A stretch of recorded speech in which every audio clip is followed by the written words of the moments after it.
hour 2.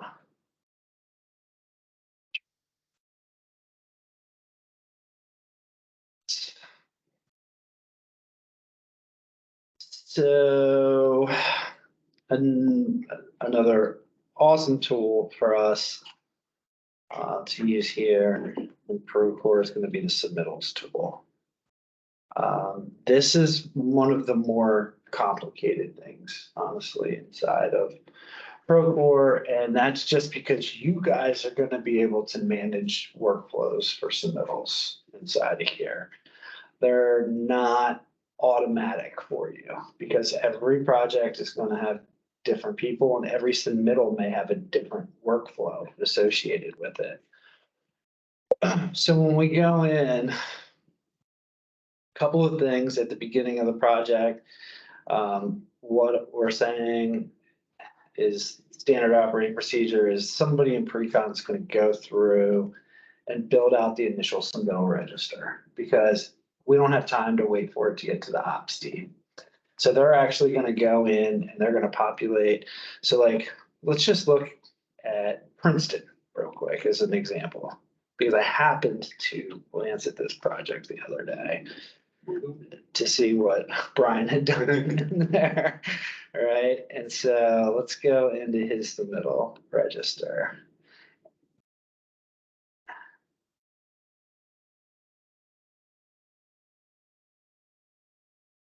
So you're going to see if you're on this items tab, it's going to just have everything in here. And it gets a little difficult to follow, right? Very busy. But if you go to the packages, which is how we want to organize these submittals, then it becomes a lot more manageable because then you can quickly see, okay, here's my 2 submittals items that are associated with the quality management plan. Here's, my 30 different product data submissions that I am going to need to do for this project. And so I really thought he did a great job of getting everything in and ready to go, and it was well organized. Now, what I can notice by going here is just can't help but notice everything's graphed, right? So there's nothing that's really been submitted yet, but this is still like a fantastic start for him. The other thing that's also really nice is this ball and court. So you're going to always be able to run filters in here. If I just wanted to stay on this page, and I could go to ball and court, and right now he's the only one that's associated with any of these submittals in here, and I could filter out. As these workflows start getting assigned, we'll be able to filter who they're with. We'll be able to filter out, due dates, responsible contractors, et cetera. So because it's all these different filters to be able to narrow in what we're looking for. Obviously, the goal here is really just to try to make sure that we are getting things in on time. I will say this is probably it's the drawings, getting them complete, submitted to the GC and approved so we can get that going. That is our biggest challenge as an organization. Takes forever. There's 1,000 different iterations of every drawing set. And there's 1 million comments flying back and forth between detailers and checkers and project management. Really trying to zone in, I think, on figuring out what these submit by dates are and how they tie to your overall project schedule is going to ultimately be what makes you successful on the job. Because I mean, you guys probably have heard this a million times before, there's time, there's money, and there's quality, right? And the funny old adage is like, oh, you can always pick 2. But the most important thing in the world to me, I believe, and I come from a GC background, is time, because you can never get it back. You can always figure out ways to make up money, but you're never going to get that time back. And that's what they're going to bitch and moan and really just make our lives miserable over, is not meeting our schedule dates. So using this submittal log in tandem with our project schedule and having the two correlate and make sense is going to be critical. There's no way to automatically do that. There's no way to take our schedule or our submittal log and create that connection so that one updates the other. So they are still two separately managed tools. I heard we use either P6 or Microsoft Projects. Is there one that's? So the preferred operating procedure should be that we are utilizing our third-party scheduling consultant on every job. Sure. And he's going to put it into P6. And it's a resource for people. So I don't understand why people still want to try to do their own schedule and project, or we don't even have that many project licenses in the company. I think I have one of them. There may be one or two other ones floating around out there. And that's by design. They can do all of the data entry inside of the schedule so much faster and help build out the logic so quickly that it takes about an hour the first meeting with them to just kind of get your project set up and ready to go. And I don't care how complicated it is and how many phases you have and how many different locations in the building and how many different buildings on a campus, they're going to help with that organization of it. And so I used to work with all the guys that we use, and they're rock stars. Like, they're so helpful. So it just drives me crazy when people like don't use that resource. So like, we're gonna pay for it as a company. Like, we want you to use these guys. We want Your time. to save you time. And then after doing the initial creation, they'll usually within like by the next business day, or by the end of the week or something, they'll be like, we're gonna go ahead and tweak a couple little things and send it back to you guys. And then at that point, you guys all agree, all right, we're gonna set our baseline. When you go to start doing monthly updates, it's like a half-hour virtual with them. You get your superintendent on, you guys hop on, and you just tell them what's going on, and they'll just fly on the keyboard and get all the updates in. And during these updates, we would want to tie in the submittal packages, what's being delayed or whatever. Exactly. So what they'll do is anytime that you actually are starting to experience a delay, like, they'll build those hammocks into the schedule for us so that we can track it. And then you'll be able to take these schedules on a monthly basis, issue them to the GC along with any delay notifications that we need. So it's really uber helpful, I think, to utilize them. And I think people try to internally just own that entire process sometimes.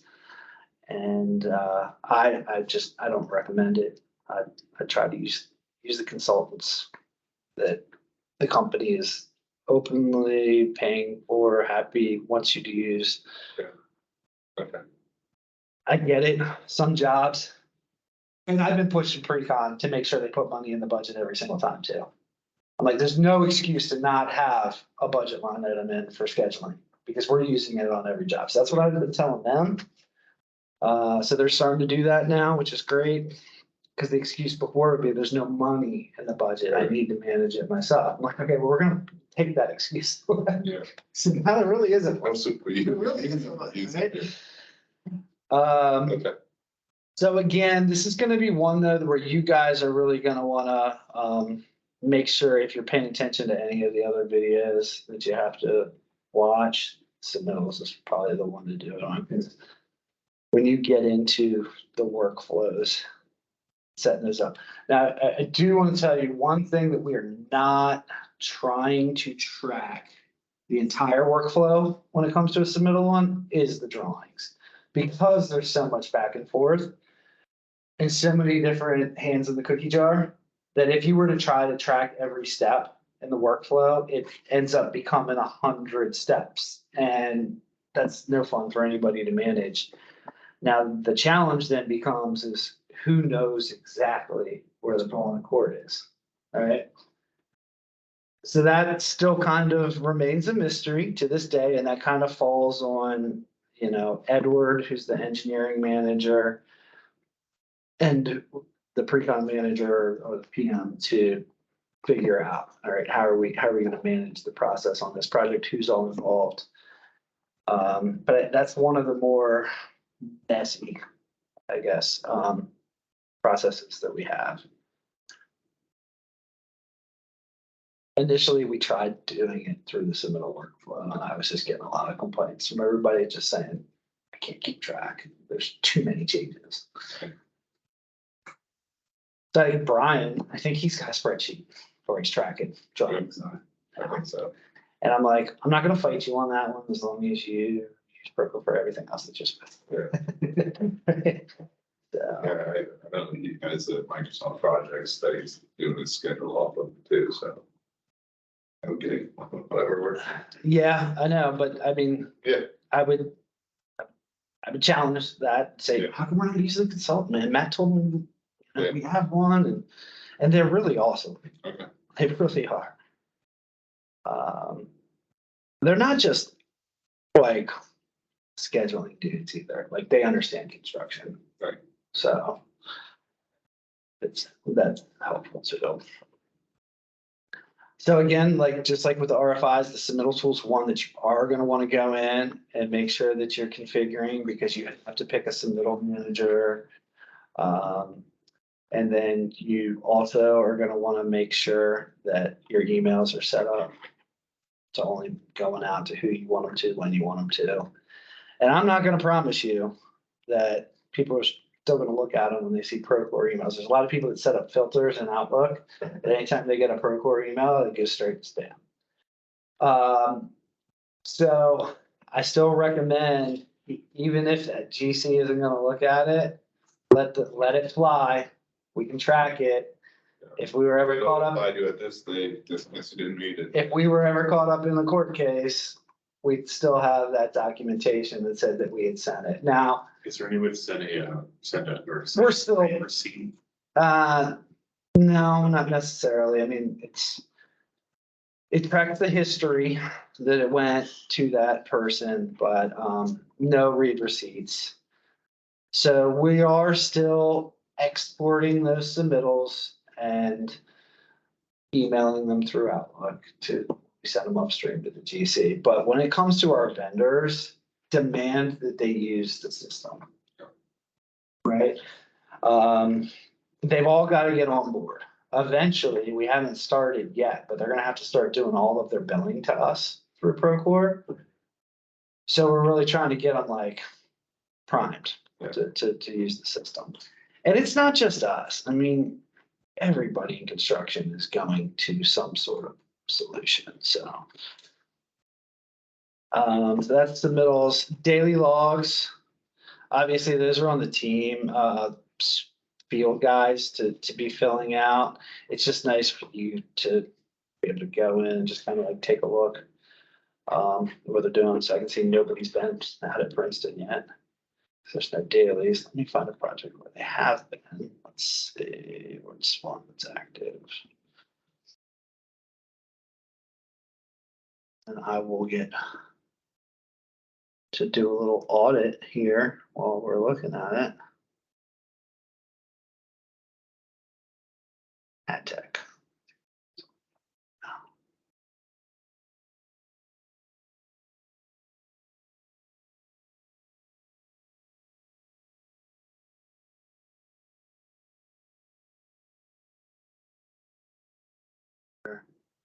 All right, look at this. Somebody's doing a good job. So they got them all in, they've approved them. I can always go back in and view that day. So if I wanted to see how many people were out on site last week, I could do it from here, or I could open up the entire entry and really get into the nitty gritty and close it back out. The other thing is that we have those reports tools to set up, and you can just go here and click on these reports, and here's all of your canned reports associated with the daily log. So if I just wanted a manpower report, I could just open that up. And this one right now is just filtering from 211 to 313. I can change that. I can just pick, if I just was worried about Koenig, I can filter it to just them. Pretty useful tool to have, when we're going back and arguing over schedules, where we're supposed to be at. Yeah, well, guys, I mean, working, you know, with like 3 guys on site, right? If that was filtered by hours, there are 32 hours. And then it kind of gives you your summary down here, which I've seen a lot of people use, especially going back, like if there was like missing T&M tickets on a job that we needed to go back and cross-reference or verify, should all be here for us. Now, that being said, there's also a T&M tool that those guys should be using to track any T&Ms that are taking place out on site. So let's see if there's any on head tech right now. Okay, so here's one good example that's already in here. And it's recent. So ticket overtime for men, 11 p.m. to 4:30 p.m. That doesn't make sense. 11 p.m. to 4:30 p.m. should be 11 p.m. Let's see. Right. And he kind of listed out those names of those 4 guys there, so he's doing okay. So midnight to 4. That says, so like I would question this the second I saw it as a PM, and I'd be like, dude, how many hours are you saying here? Are you adding 12 on top of that, you know, or what? Yeah. Because, Okay, all right, well, he put 18 man hours in there. that's one guy or 2. Yeah, he said there. 4 missing. Yeah, I So think they just hand. God bless our field guys, they're awesome people, but they're also usually not as technical, right? And is detailed when it comes to this stuff. So my guess is, you know, Yeah. it would be 4:38, I would think. But we have the ability to also take these T&M tickets and generate our own T&M tickets that we're going to give to the general contractor. So these go both ways for us. We can use this tool to do it either way. We have not really started using it to send upstream to the GC. I've shown everybody how to do it. I literally just did a refresher with them like a couple weeks back, maybe a month ago now, on how to do these. But we can actually assign the customer as like the GC superintendent. And he's automatically getting that notification if we were to put our T&M ticket in, so they could never say, you guys didn't notify us that we were doing that. Or we don't have a piece of paper that we're running around a huge job site with trying to get them to sign a ticket. Then we're giving them the ability to actually just go in and electronically sign it. So every single field super has been trained on how to do that. It's really up to you guys and the project execs to just check in and make sure that they're using it. So Casey and Tyler are gonna be looking for that, especially after just doing a new training on it. In like monthly meetings, that is going to be an item that's discussed. Are we using T&M tickets? We just had a job recently where 6 figures worth of T&M tickets just came in and nobody was tracking. Like big problem. The subcontractor wasn't giving them to us, you know, and they just kind of dirty dropped them. But at the same time, the field had to know like what was coming, right? So I don't want to throw anybody under the bus, but it became a big stink, obviously. But if you're tracking everything in here, you know it's coming. The other thing that's really cool that we can do directly from these T&M tickets, we can create our change events. We're not going to go through change events today. We're going to do that tomorrow. But just know that can push directly over to them. Change events are where we're going to track anything that has to do with time or money on a job. because you have to start the change order process from a change event. So we'll go through that a little tomorrow. Well,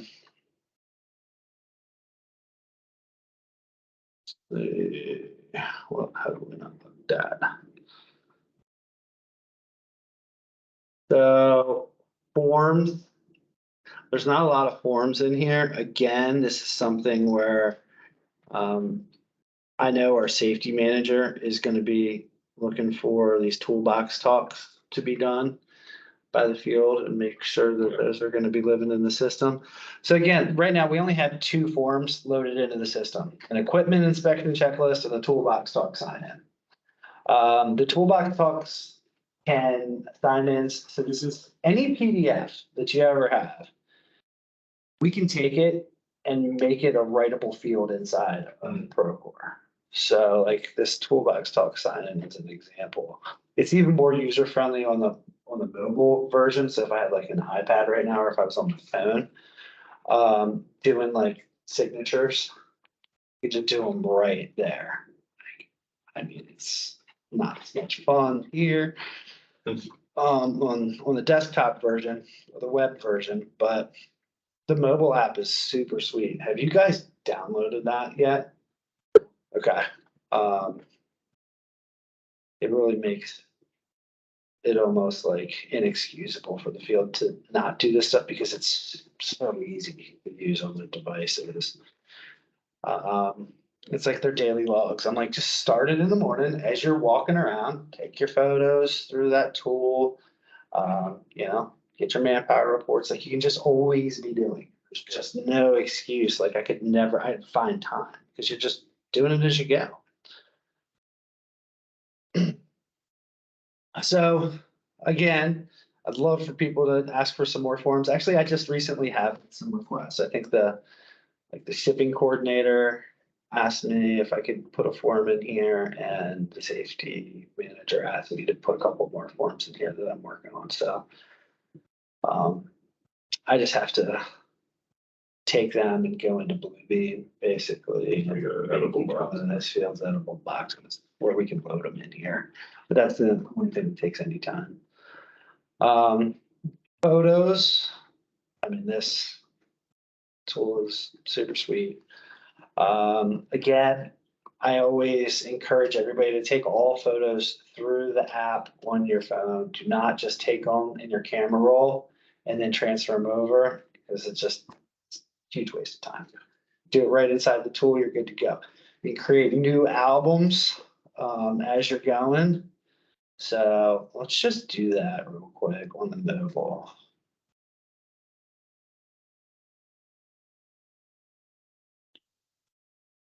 So when do you use the camera and when do you use it for like observations, isolation? So so I'm gonna show the quick capture. It's like my favorite freaking tool that in Procore, honestly. So when you are inside of the app, do you guys both have iPhones? Because it does look a little bit different on an Android device. Couple things to do for configurations. So if you go to your little toggle up here at the top, it's basically going to give you the opportunity to hide or show different things. So I don't have anything bookmarked on this job, so I'm gonna hide that. And recent drawings, I'll leave one. You can then also star tools that you're going to use all the time. And then you also have the ability, if you click these 3 horizontal lines, to move them up and down inside of here. Which then, when you go back to the next page, it's going to organize those for you. Unfortunately, you do have to do that on every project. Your configuration it doesn't go across the board now. But your dashboard is in there. So if you ever wanted to see that same dashboard that populates on that home screen, that's in here. So a nice little quick reference point for you there. Conversations is the new way to chat inside of Procore, which is actually pretty neat. because you can just go in and just hit that plus button and then just create a DM or create a group to start messaging. And then it lives inside the project. It's just really easy to find if you do it from inside the tools and inside of Procore. That doesn't have any carryover to Teams, so. It has no carryover. Right, so, but the dailies are in here for those guys to use, the T&M tickets in here, and observations is the other one that I told them to move to the top, because they're the ones you're gonna use every day. So observations is super neat. So I like to use observations as kind of like my tracker for anything. Because there's this cool tool, it's called Quick Capture for observation. When you click on that, it gives you this little set of binoculars down here, right? So this tool is also available inside of the punch list as well. So it's not just observations. But when I hit this, it's going to start recording and it's voice transcribing me right now. So I could say for this one, need to refill tissues. It goes into this little queue here for me. And you can see it picked up on everything I just said. I can then assign it to whatever it is, corrective action. So it's got a picture of it. It's got the recording of it. It's got my description based off of whatever I was saying at the time. Then I could assign it to myself. I could CC anybody on the distribution. I can attach trades. I can attach locations, because you can set up locations on your projects. I can prioritize it. And then I can go in, and if it didn't catch everything, I can always go in and change this description and just add whatever I want. And then when I create that, it's going to be uploaded. So now when I go in here, so that was on Sandbox.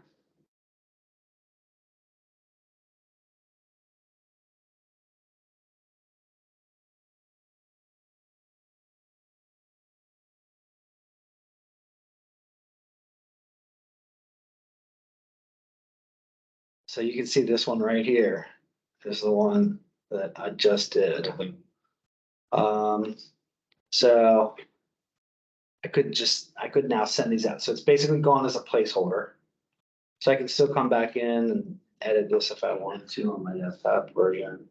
Or I could go back into my tool and I could send them out from inside of here as well.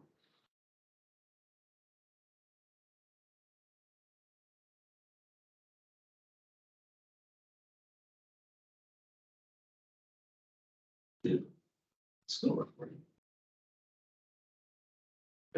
See that, right? No, it's not still recording because Oh, no, it will, like every time I stop and I hit this button and I hit it again, it's starting a new it just number automatically for You me. meant this session meeting. Oh, yes, it is. So what I've been trying to guide everyone on here is use these observations literally as the projects to do list, because you can assign them and you can prioritize them. Right. And have them live all in one place. You were saying you could upload like screenshots from your computer as a observation, right? Oh, yeah. Videos or anything, and that's how you assign people to do it from there. Or was I? No, Sorry. you just do it inside of that actual. Okay. So like I had assigned that to myself inside the actual tool. And then, so right now it's sitting in initiated, I could actually move this on. Okay. So like if I assign this, I assign it to myself, so you're not gonna be able to see it go like moving back and forth. But let's say that I was the installation foreman and the site supervisor had assigned me something, he could go in then and say, that's ready for review. And now it's gonna come back to me as that assigner, hey, it's ready for me to approve and close this. Mm. And then I can go in and I can either not accept it, send it back to the court, or I can close it.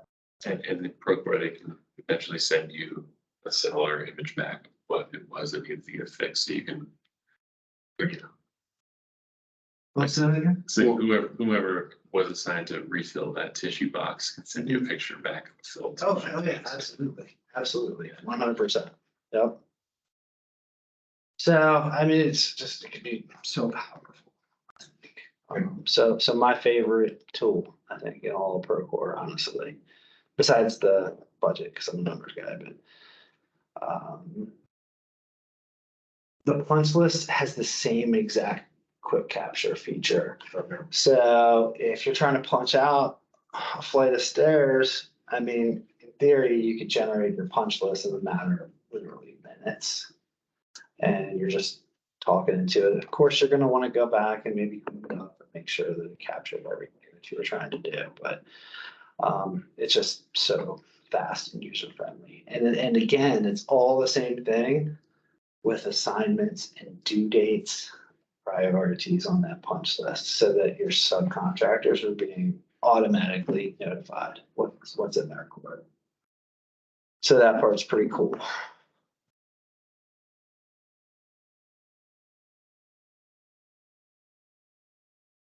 See, what else do we have? So action plans are something that we're not really utilizing. This one's a kind of complicated tool, to be honest with you. I tried getting Precon to use it, put together like a Precon action plan. So here you can see, again, it's all about having statuses. This one kind of has the ability to not start another step until a prior one has been completed, which could be valuable sometimes. I think they just need to work on this tool a little bit more, to be honest with you, to make it a little more user friendly. You're welcome to play around with it. If you can find a use for it when you're a project, great. My vision for it was that we basically had created one overall action plan template that took you through every possible step and scenario on a project that you would ever encounter. And then you could just go in and X out the ones that did not apply to your project. And it would give you kind of like this overall project management tracking plan. Again, you can do it. It's just not user friendly enough that anybody's actually going to do it. So that's what action plans are. Unfortunately, they're not really used. The other thing that's not used very often is going to be transmittals. At some point, transmittals will be phased out of Procore, because you're, in theory, when you're inside of the tools, you're almost a lot of times generating like a cover sheet for change orders, or generating a cover sheet for a submittal already within the tool. So you don't really need the transmittal. But here's an example one that I've done where you can, if you do have a physical sample of like a paint chip, you can go in and you could create something that you could send out so that it looks professional when it goes out the door, That's really all that this would be used for. Your options are going to be pretty limited when it comes to changing anything here, so it's not as friendly as even like a Word doc or a spreadsheet would be for a transmittal, to be honest. But it does auto-populate information for you, like the project name and address and all that. And again, if you have the drop down, if you have people in the directory, they're going to be right there in your drop downs for you. But you can see here, I had to actually go ahead and like try to address this to myself here, because there's no actual address that was associated with me when I clicked my name in the drop down. So I had to do that in the comment section. Still works, not perfect. Still looks pretty professional though when you export it from it. So that's transmittals. Again, not a whole lot to really focus on there. Okay, so we need to get to schedule, drawings, and specs. schedule. If we are doing our schedules in P6 or project, we can take them in their native form and upload them into Procore. It has to be in a project schedule format. You can't like upload a PDF or anything like that. It does give you the ability to look at it in your Gantt chart view. It does give you the ability to, which like as if you were almost in the scheduling software. You're not going to be able to change this stuff around in here, so it's really a Just presents what, so it's a view only option. it does both do project and P6? It does. Okay. Yeah, it does both, and it does some other ones too. Okay. But those are the two most common for us. If I just wanted to see, so it's actually really easy to kind of like filter. If I just want to see certain things, I can do that. I can configure it, over here if I wanted to see predecessors and successors. Hidden. But no, there they are. So you can still see everything else that was put into the software. So it's a nice just view tool. The other thing that's cool, and maybe one day we'll get there, maybe we won't, but it's actually having the ability to go in and generate our look aheads. So that we're sharing these with our installers.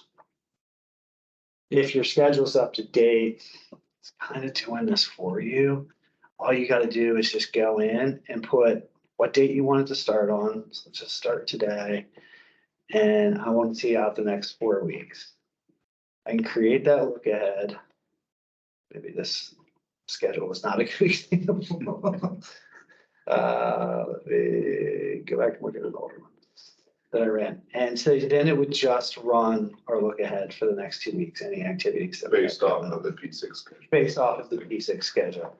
And then I can go in and I could actually, if I wanted to, add in subtasks on the look ahead. Can't do that on the schedule Gantt chart view when you're looking at that. But in here, I could go in and I could say, we weren't granular enough on our schedule. We actually have a delivery milestone that I want to document in here. And then you can actually, these look aheads, start assigning that to your subs.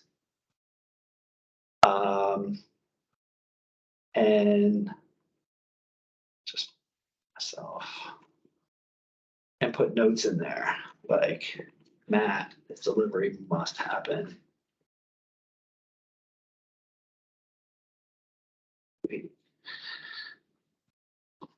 And I can create that and I'm gonna get a notification about that schedule. You can also go in and edit these here. Change them around.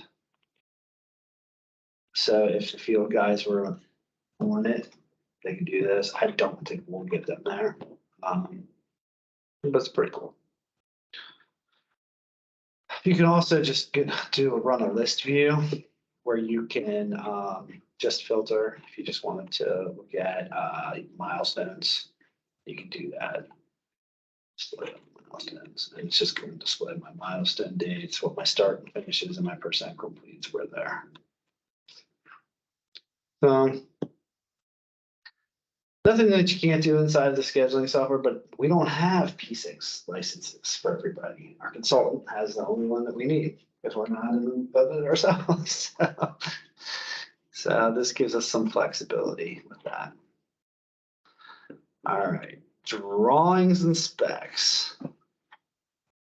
Oh, get out of your hair.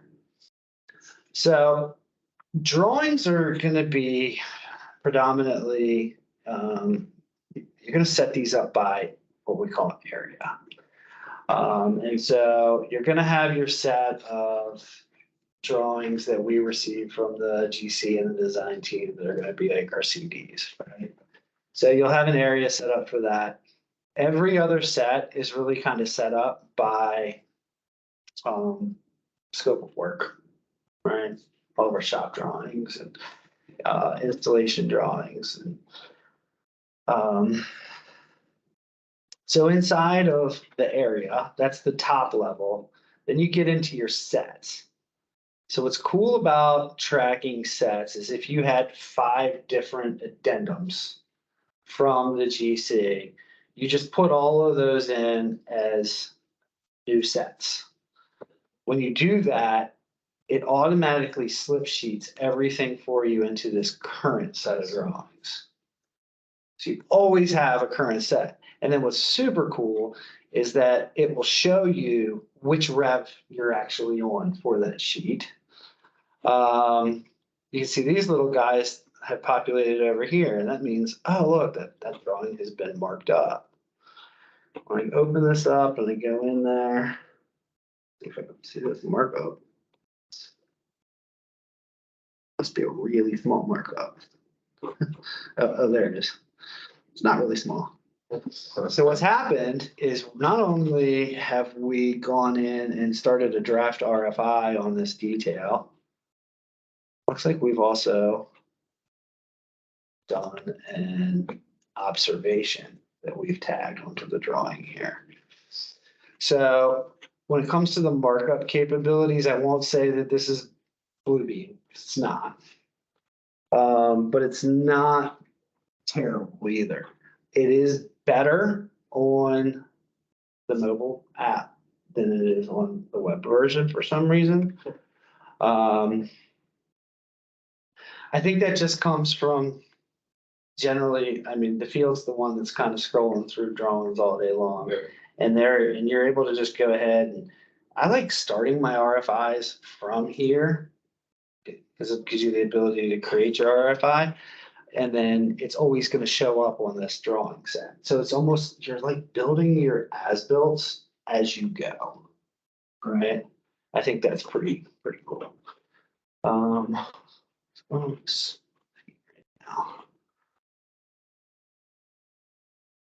Lost my.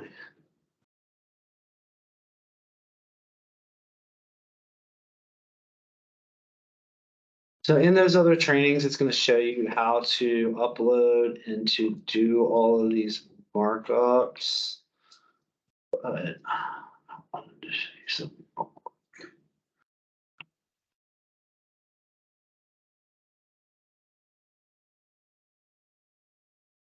So if I go in here, Hey, real quickly, so you how you doing?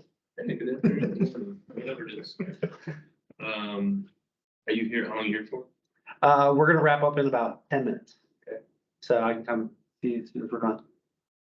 Yeah, but I want to talk to you about the whole video. For the training, okay. Huh? Okay. Well, that's the, Oh, yeah, that's a bigger conversation. yeah, that's that conversation. Okay, I'll come see you. It's back miraculously. So I just wanted to show you this little toolbar up here. So you just click on that, all your different markups pop up. The scaling kind of stinks. You can calibrate it, but it's nowhere near as accurate as like Bluebeam. You can hyperlink your drawings if you're constantly finding yourself going back and forth between different pages and you just want to be able to hyperlink. You don't have to calibrate. Yeah, I'll do it. Make this lap.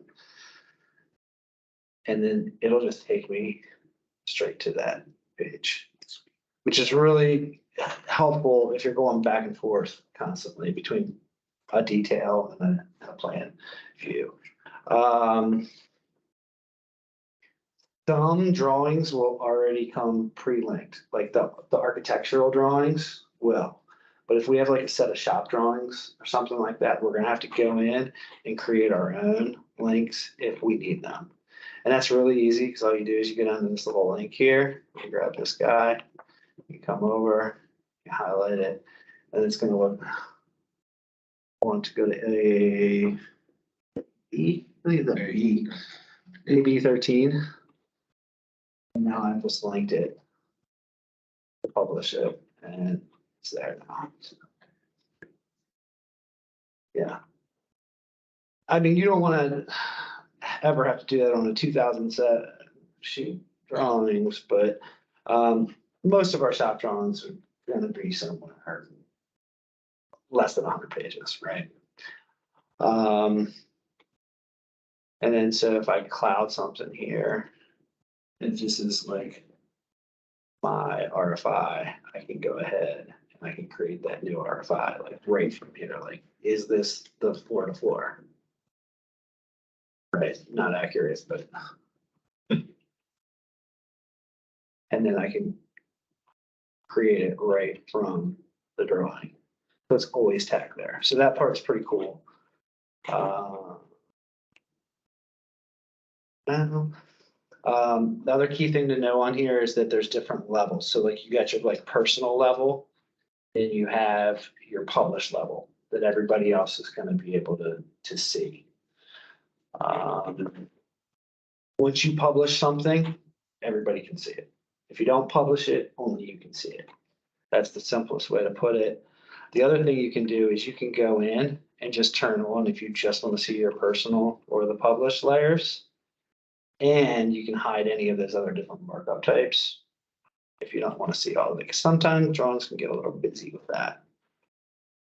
So that's drawings and specifications. They're kind of a pain in the butt, I'm not gonna lie, to get in initially, depending on how the architect has set up the spec book. It needs to see like certain breaks when it does like the AI read of them. Or you would have to manually, Or you have to go in and put those breaks in. Most architects are like hip to the game anymore and are sending us good sets, but every once in a while, you'll get a bear of a spec book that you want to try to load in. And in that case, depending on how big it is, may or may not be worth it. But again, if it's in here, it can be tagged to certain things and everything can all be, interrelated. Inspections and incidents. Those are the last two PM tools. So again, with inspections, we have templates loaded. This is mostly being used for like by QC. Visit somebody's fab shop. We have a vendor QC report already set up in here. And then safety, we do safety audits, daily checklists that we have in here loaded for the inspections. So again, there's limitless amount of inspections that we could put in here, but those are the only ones that we've come up with the need for to date. And then incidents is really only going to be utilized right now by the manager, because this is how we're going to document any accidents throughout the company.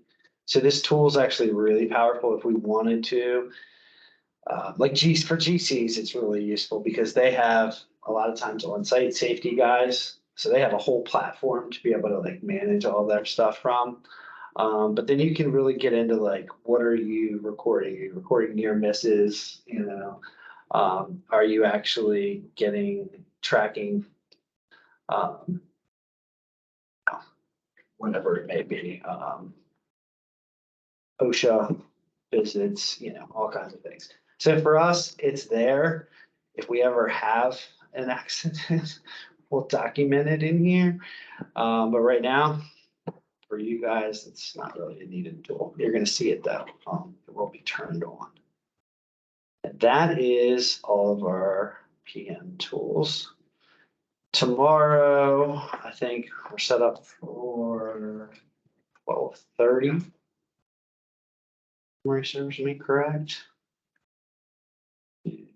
Go over all of the financial management tools.